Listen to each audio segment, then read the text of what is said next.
Ok, muy buenas noches. Hoy día estamos a 19 de julio del 2023 y nos toca revisar el primer capítulo a los Corintios, de la carta a los Corintios, en el capítulo 11 de la primera carta a los Corintios.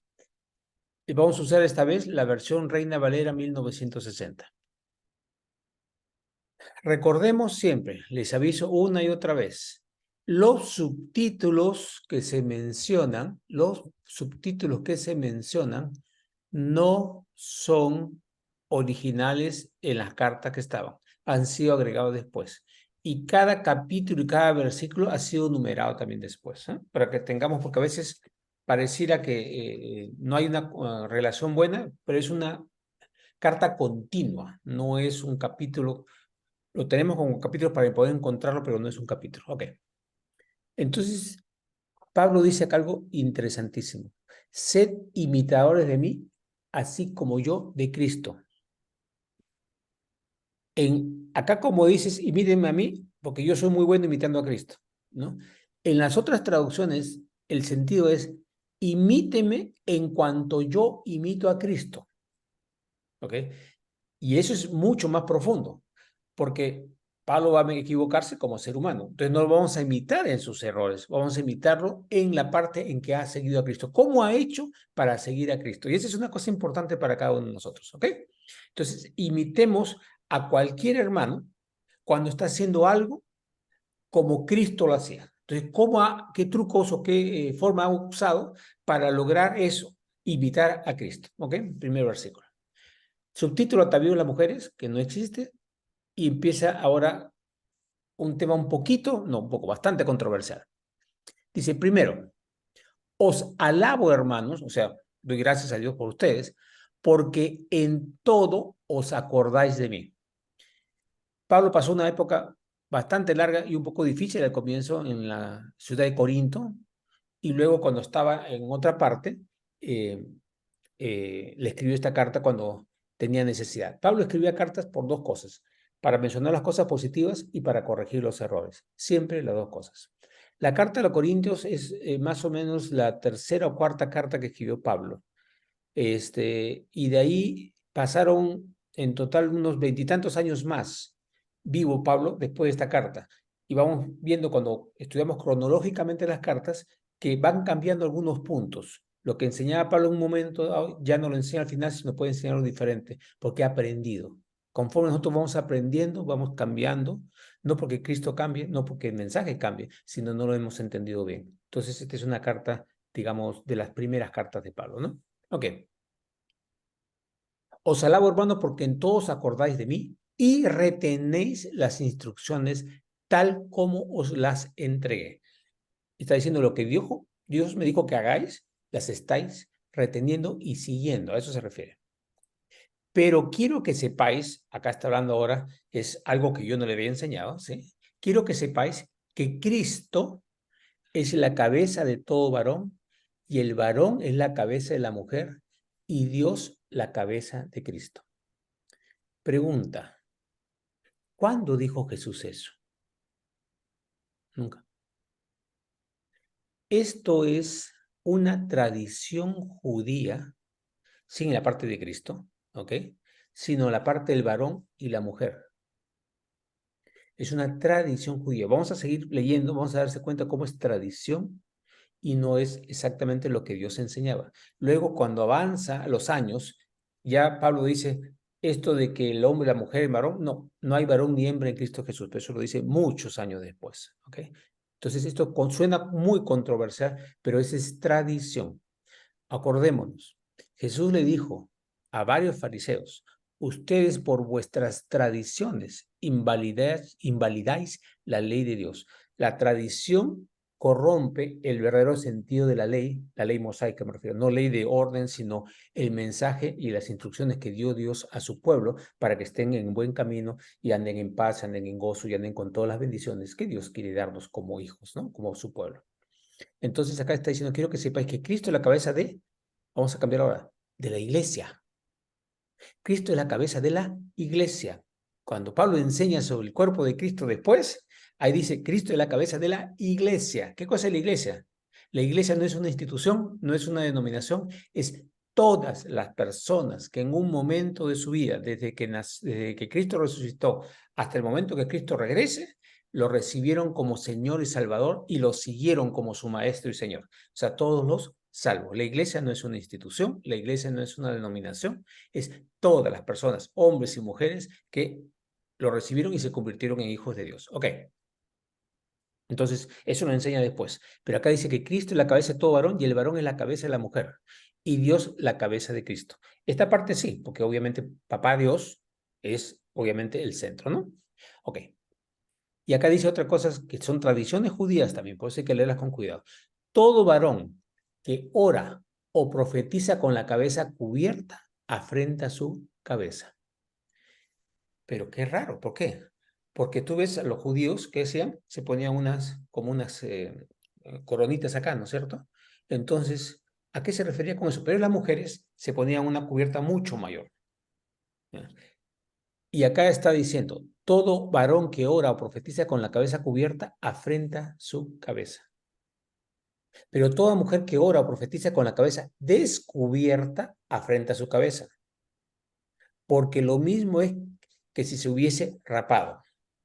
Ok, voy a leer todo el pasaje primero y después vamos a comentarlo, porque es todo un asunto sobre cubrirse la cabeza o no, ¿ya? 6. Porque si la mujer no se cubre, que se corte también el cabello. Y si le es vergonzoso a la mujer cortarse el cabello o raparse, que se cubra. Porque el varón no debe cubrirse la cabeza, pues él es imagen y gloria de Dios. Pero la mujer es gloria del varón, porque el varón no procede de la mujer, sino la mujer del varón. Y tampoco el varón fue creado por causa de la mujer, sino la mujer por causa del varón. Por lo cual la mujer debe tener señal de autoridad sobre su cabeza por causa de los ángeles. ¿Vieron lo que está diciendo Pablo? Que ahorita en el 11 dice algo completamente contrario. Pero en el Señor, ni el varón es sin la mujer, ni la mujer sin el varón. Porque así como la mujer procede del varón, también el varón nace de la mujer, pero todo procede de Dios. ¿Entienden lo que está pasando acá?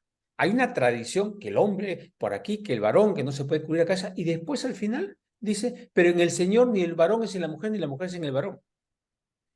La tradición lo ata parcialmente. Y eso es lo que tenemos que analizar. Todo ser humano tiene problemas y va aprendiendo. Pablo desarrolló a un nivel muy, muy alto. Conforme iba pasando, iba aprendiendo más. Es normal, va adquiriendo sabiduría. Acá tenemos que sacar nosotros nuestra lección. ¿En qué estamos atados a una tradición? ¿En qué estamos atados a una tradición que no es lo que Cristo enseñó? Que es contrario muchas veces a lo que Cristo enseñó. Entonces, acá estamos diciendo, ¿Cristo enseñó que la mujer debía taparse? No. ¿Que el hombre no debía taparse? No. Eso ni se mencionó. Era una tradición judía que no está en la ley mosaica. No está. No está. Es una tradición rabínica posterior. No está dada por Dios, ni en la ley de Moisés, ni en el nada. No está. Entonces, si Jesús no lo hizo, y no lo hizo tampoco Moisés ni ningún libro judío previo, sino en cartas o epístolas de los que eran, digamos, los rabinos que fueron surgiendo, esa doctrina de hombres. Pero, fíjense, habiendo dicho eso, Pablo dice exactamente lo contrario. Pero en el Señor, ni el varón es sin la mujer, ni la mujer sin el varón. Y estaba enseñando ahí que el hombre no fue creado por causa de la mujer, sino la mujer a causa del hombre. Cuando tú lees el Génesis con cuidado, dice así, y en el principio Dios creó al hombre, varón y hembra los creó, a imagen y semejanza de Dios. La palabra hombre no significa varón, significa raza humana. Cuando tú las ves en el original, hombre significa así como decir los leones, macho y hembra. Pero no, el león, la palabra esa no significa el macho, no significa la hembra, significa la especie. ¿Ya? Entonces, cuando dice, y creó Dios al hombre, creó a la especie humana, la creó, varón y hembra los creó. O sea, a ambos. ¿Por qué lo creó después a Eva? Dios sabía para qué se lo hacía a Adán que necesitaba eso primero. ¿Adán de qué lo creó? De la tierra. ¿Y a Eva de qué lo creó? De materia ya creada, de algo que ya había sido perfeccionado en su creación. O sea, dependiendo cómo se ve, es mayor o es menor, pero no interesa, porque no hay varón ni hembra en Cristo Jesús. ¿Ok? No hay varón ni hembra en Cristo Jesús. ¿Ya? ¿Entendido eso? Ok. Entonces, habiendo hecho eso, que la doctrina era que la mujer era a causa de, ahora vemos que es ninguno es por causa de ninguno, sino los dos son uno. Por eso dijo, ahora ya no es varón, no es hembra, son uno. Y eso es justamente el simbolismo del matrimonio, es que nos unimos, ya no somos dos, somos uno. Cristo con la iglesia ya no son dos, son uno, el cuerpo de Cristo. O sea, no hay alguien superior a otro. Bueno, obviamente Cristo es superior a la iglesia, pero Él es Dios, pues, es diferente. Él es la cabeza de esto. Pero no en el plano humano, somos iguales, de mismo valor para Dios. Obviamente no somos iguales, pues tenemos características diferentes y Dios nos ha hecho complementarios. Pero desde el punto de vista de valor, no hay nadie por arriba. Pueden revisar con cuidado el capítulo 5 de Efesios, en que Pablo está hablando lo mismo, pero al final dice lo mismo. Yo no digo esta diferencia del varón y la hembra, sino de Cristo y la iglesia. En cuanto al hombre y la mujer, el marido y la mujer, el marido ame a su mujer como a sí mismo y la mujer respete a su marido. No hay un asunto de quién está cabeza de otro. Efesios 5, los últimos dos versículos lo pueden encontrar ahí. ¿Ok? Entonces acá vuelve a dar lo mismo, ¿no? La mujer procede del varón, también el varón hace la mujer y le da lo mismo otra vez. 13. Juzgad vosotros mismos. Y ahora otra vez regresa al mismo acto. ¿Es propio que la mujer ore a Dios sin cubrirse la cabeza? La naturaleza misma no os enseña que al varón le es deshonroso dejarse crecer el cabello. ¿Qué enseña la naturaleza? ¿La naturaleza enseña que el pelo largo le hace daño al varón o el pelo corto? No, costumbres de pueblos, los hombres más pelo. Pero había naciones que dejaban el pelo largo a los hombres igual. O sea, no es la naturaleza. Esta es una tradición, no es la naturaleza. La naturaleza misma no se enseña que al varón le es deshonroso dejarse crecer el cabello. Para nada. Por el contrario, a la mujer dejarse crecer el cabello le es honroso. Que le quede bonito o no le quede bonito, pero no es tampoco honra el pelo. Porque en lugar del velo le es dado el cabello. Con todo eso, si alguno quiere ser contencioso, nosotros no tenemos tal costumbre ni las iglesias de Dios. Ok, ¿qué está diciendo Pablo acá? Miren, yo opino esto, que las mujeres deben ponerse velo, que los hombres no deben cubrirse la cabeza, pero ¿saben qué? Somos la iglesia de Dios, así que no vamos a pelear por eso. ¿Y para qué nos metió en este lío Pablo en ese momento? El asunto, Pablo fue rabino judío. Él fue fariseo de nacimiento, no de nacimiento, obviamente, de nacimiento espiritual me refiero. Estuvo a los pies de Gamaliel, un gran fariseo que enseñaba mucho. Entonces él tenía la doctrina farisea embebida, había estudiado, la había memorizado, la había tratado de vivir y cumplir al pie de la letra. Era un hombre que quería cumplir todo al pie de la letra. Por eso cuando conoció a Jesús quería seguirlo al pie de la letra. Pero como todavía no entendía ciertas cosas, todavía arrastraba el asunto fariseo. ¿Ok? Ahí entendimos ese punto ahí. Ahora vamos a algo completamente diferente. Abusos en la cena del Señor. Ok, vamos con lo de la cena del Señor. Primero expliquemos. Pablo va a explicar que él también recibió del Señor la explicación de la cena. Pero la cena la hizo y Pablo no estaba presente ahí, estaban presentes los otros 12 apóstoles, inclusive Judas Iscariote. Y lo va a mencionar ahorita acá. Entonces, ¿pero cuál es el sentido? Cristo dijo clarísimo, Jesús dijo clarísimo. Esto lo hago para que ustedes lo repitáis y lo hagáis en memoria mía. Memoria mía, para que me tengan presente todo el tiempo. Cada vez que parten un pan y toman una copa, están partiendo el cuerpo de Cristo y están tomando la sangre de Cristo, para que eso les sirva de recuerdo constante de que ustedes son salvos por gracia, por mi amor hacia ustedes, y que ese amor y esa gracia está permanentemente en vosotros. Es básicamente la idea de lo que le llamamos ahora la cena del Señor, que no está mencionado esa palabra en, ¿cómo se llama? En la Biblia. Jesús nunca dijo la cena del Señor, sino que lo que declaró fue, cada vez que comáis el pan y bebáis la copa, hacerlo en memoria de mí. ¿Cuándo comían pan? Todos los días. ¿Y cuándo tomaban la copa? Todos los días. Así que, ¿cuándo lo tenían que hacer? Todos los días. Y cuando tú lees los Hechos de los Apóstoles, dice que los apóstoles y todos los creyentes, todos los días en las casas y en todas partes, partían el pan y celebraban todos los días. O sea, era un asunto, cada vez que había una comida, no era que era una ceremonia en una iglesia, en un local, no, en el templo, no, era en las casas. O sea, todos los días permanentemente recordando la muerte, el sacrificio y la resurrección de Jesús. ¿Sí? Ok, ese era el concepto que Jesús enseñó. Ok, pero al anunciaros esto que sigue, no os alabo. Estoy diciendo, ahora los voy a corregir. Porque no os congregáis para lo mejor, sino para lo peor.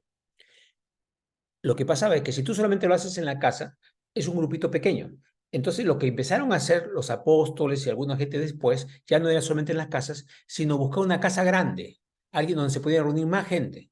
Entonces, más hermanos, digamos, ¿para qué? Para establecer confraternidad y unidad entre la iglesia, que es los creyentes, no el local, la iglesia. Entonces, congregarse significaba reunirse para compartir tanto la cena como compartir la palabra y ayudarse los unos a otros, conocer las necesidades los unos de los otros para poder ayudarse como hermanos en Cristo que somos.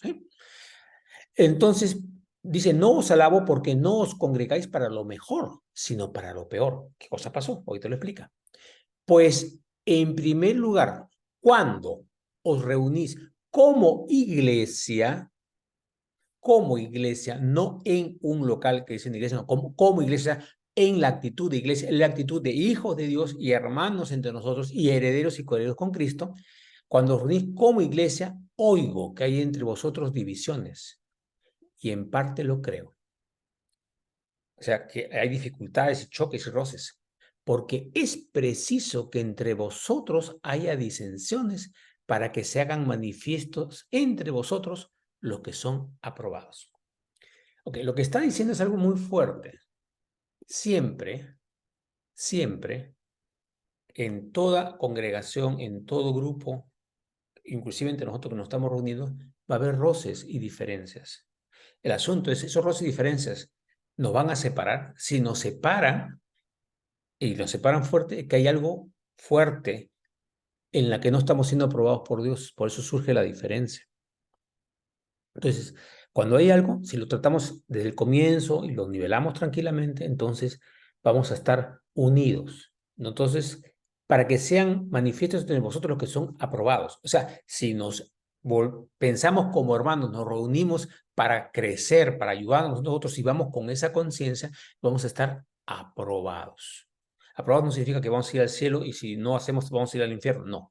Somos aprobados significa que estamos cumpliendo lo que debemos hacer. O sea, digamos, somos buenos discípulos, ¿no? 20. Cuando pues os reunís vosotros, esto no es comer la cena del Señor. Está diciendo, eso no es lo que buscó el Señor. Porque al comer, porque no era solamente el pan y el vino, sino llevaban comida. ¿Ok? Porque al comer cada uno se adelanta a tomar su propia cena. Uno tiene hambre, otro se embriaga. Pues, ¿qué? ¿No tenéis casas en que comáis y bebáis? ¿O menospreciáis la iglesia de Dios y avergonzáis a los que no tienen nada? ¿Qué os diré? ¿Os alabaré? En esto no os alabo. Entonces uno estaba llevando, que decir, un lechón. Bueno, en esa época no comían lechón por si acaso, porque estaba, para ellos era pecado comer chancho, pero comía un asado, por decirte. Y el otro pues con la justa es un poco de legumbre porque no tenía. Entonces, ¿cuál es la idea? Si estás yendo a una reunión de la iglesia, o sea, del cuerpo de Cristo, ¿para qué vas? Para unirnos. Entonces, cada uno lleva su comida y comía eso y el otro qué. Entonces, no había una unidad, ¿no? ¿Para qué van ustedes entonces a reunirse? ¿Para decir que son cristianos o para aportarnos como cristianos? Una vez, me acuerdo, estábamos en una reunión que me habían invitado a una charla y les hice una pregunta a todos. Cuando entran a estas reuniones, que llamamos a la iglesia, que no es, porque el local no es la iglesia, en las reuniones, ¿dónde se sientan?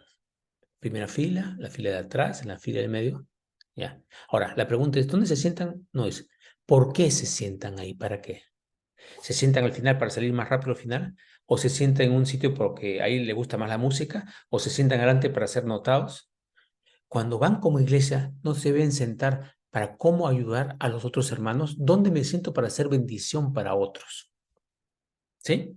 Entonces, si no estamos entrando, ojo, a las reuniones para hacer bendición para otros, estamos menospreciando la iglesia de Dios. Porque la iglesia de Dios no es el pastor, no es el sacerdote, no es el obispo, no es el apóstol. La iglesia de Dios es cada una de las personas que están reuniéndose en ese momento, bajo ese techo, el techo que sea. ¿Sí? Entonces, cuando no estamos haciendo, estamos menospreciando la iglesia de Dios y avergonzando a los otros. ¿Ok? ¿Qué os diré? ¿Os alabaré? En esto no os alabo. Ahora, puede ser que nos pongamos a lucir demasiado, qué sé yo, como una ropa muy especial o algo muy caro. No, tenemos que ser también moderados y modestos, ¿no? Ok. Y acá Pablo habla de lo que Dios, Jesús, le dijo a él. Porque yo recibí del Señor lo que también os he enseñado. O sea, Jesús se lo enseñó a Pablo directamente también, porque Pablo tuvo muchas revelaciones, ¿no? Que el Señor Jesús, la noche que fue entregado, tomó pan. Y habiendo dado gracias, lo partió y dijo, tomad, comed, esto es mi cuerpo que por vosotros es partido. Haced esto en memoria de mí. ¿Para qué es memoria? Para acordarnos. Ese es el punto. ¿Para qué lo hacemos? Para tener memoria de Él.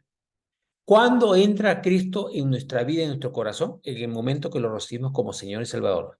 ¿Cuándo se va de nuestro cuerpo? Nunca. El que viene a mí no lo echo fuera, ni nadie lo puede arrebatar de mi mano. Apocalipsis 3:20, ¿qué dice? He aquí yo estoy en la puerta y llamo. Si alguno abre la puerta, entraré a él y cenaré con él y él conmigo. El que viene a las manos de mi Padre, nadie lo puede sacar, ¿no? Ok. Hacer esto en memoria de mí. 25. Asimismo, tomó también la copa después de haber cenado, diciendo, esta copa es el nuevo pacto en mi sangre.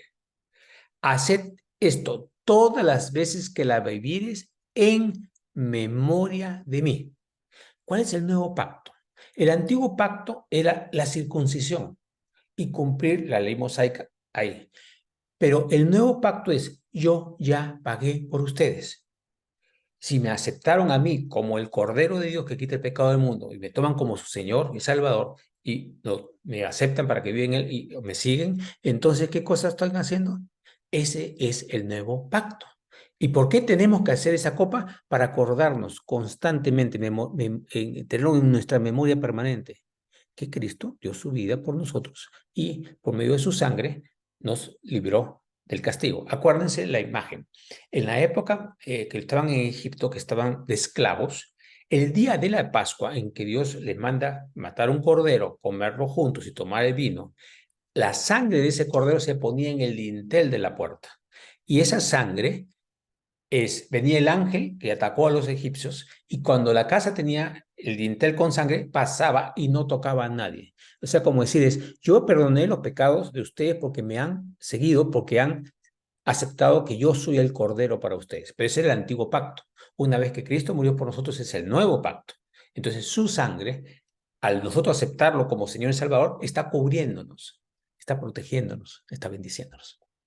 Pero ¿para qué tenemos que hacerlo? Para no olvidarnos que Él está siempre con nosotros, que Él ha muerto por nosotros, que ha pagado nuestro pecado, ¿no? Etcétera, etcétera. Y que somos parte de su cuerpo. El cuerpo se parte, pero es uno solo. Entonces, ¿para qué lo partes? Para introducirlo dentro tuyo, para mantener constantemente la idea y el concepto de que somos el cuerpo de Cristo, estamos en Él y su sangre, y Él derramó su sangre por nosotros, ¿sí?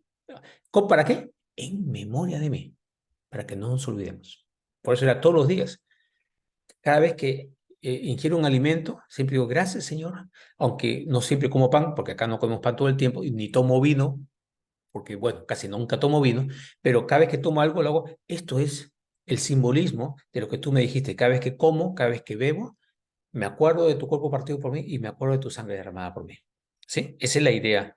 Ahora, si lo hacemos juntos, casi siempre lo hacemos con pan y con vino para repetir lo que Jesús nos enseñó para hacer. ¿Correcto? Ok. 26. Así pues, todas las veces que comiereis este pan y bebiereis esta copa, la muerte del Señor anunciáis hasta que Él venga. O sea, lo que estamos haciendo es, Cristo lo hizo, Cristo lo hizo, Cristo lo hizo y lo va a seguir haciendo hasta el día que regrese. ¿Cuándo debemos parar de hacerlo? Hasta que Él regrese. Cuando Él regrese para llevarnos, recién ese día paramos. Pero mientras tanto, es cada vez que comiereis este pan y beberéis esta copa, la muerte del Señor anunciáis hasta que Él venga. ¿Ok?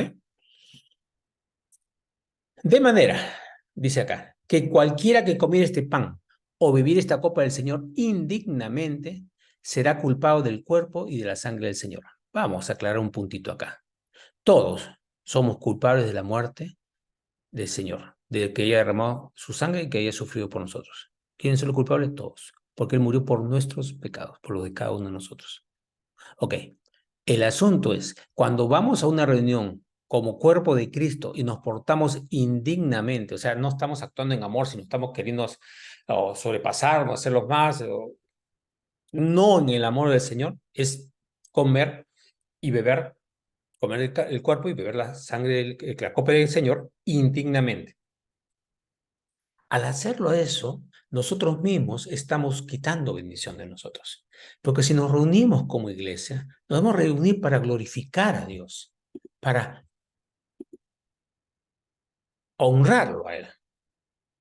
Si no lo hacemos así y lo hacemos indignamente, ¿y qué es indignamente? Porque, ok, vamos por partes y cucharadas. ¿Quién merece el cuerpo de Cristo?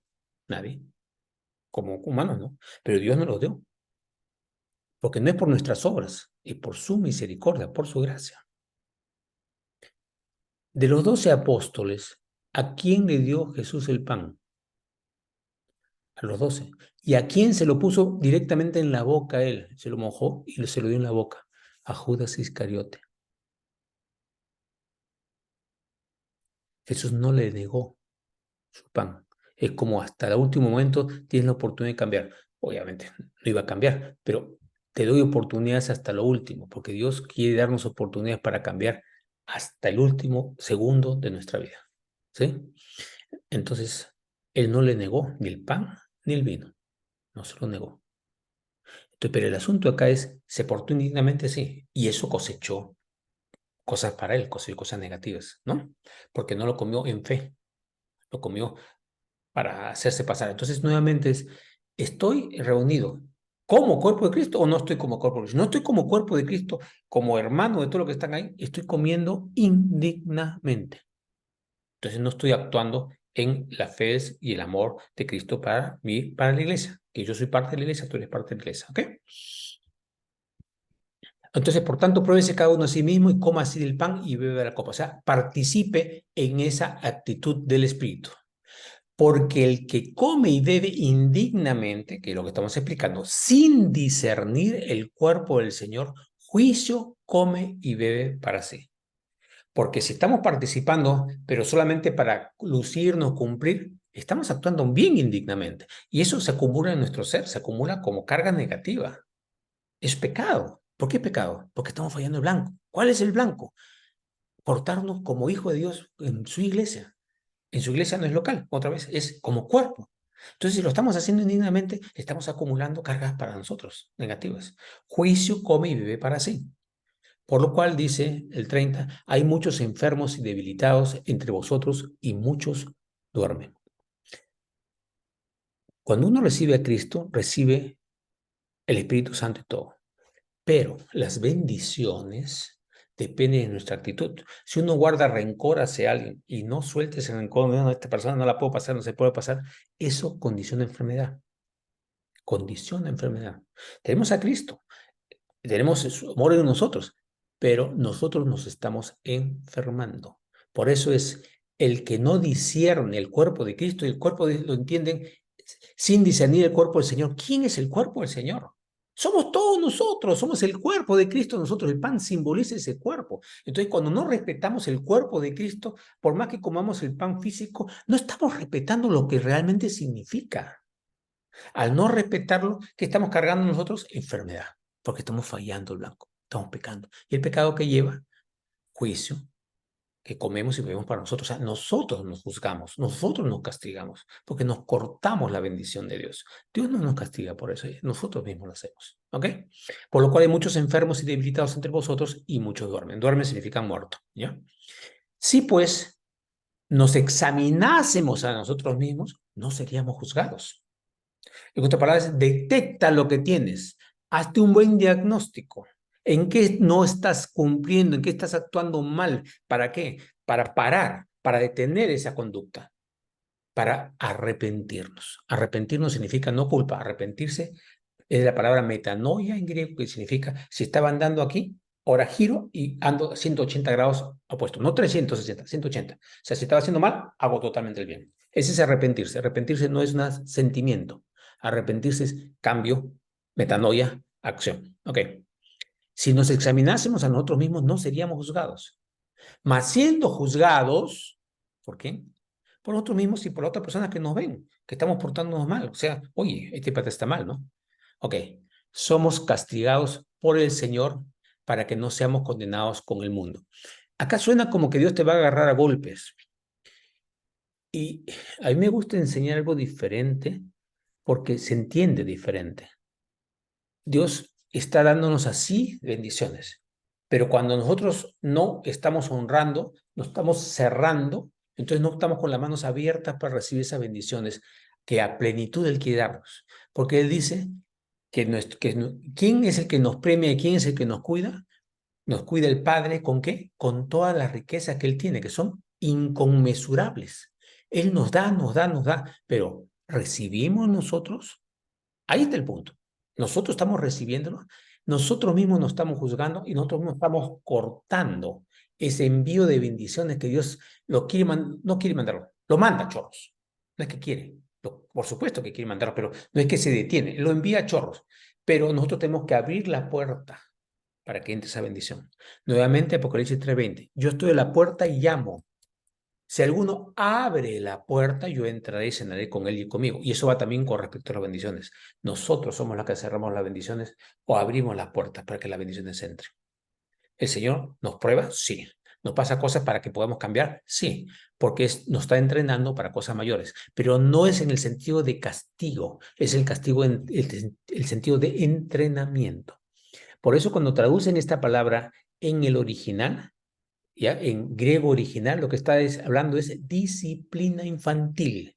Cuando habla de castigados, la palabra que se usa se traduce literalmente como disciplina infantil. No agarrarlo a golpes, sino enseñarlo y corregirlo para que cambiemos y maduremos.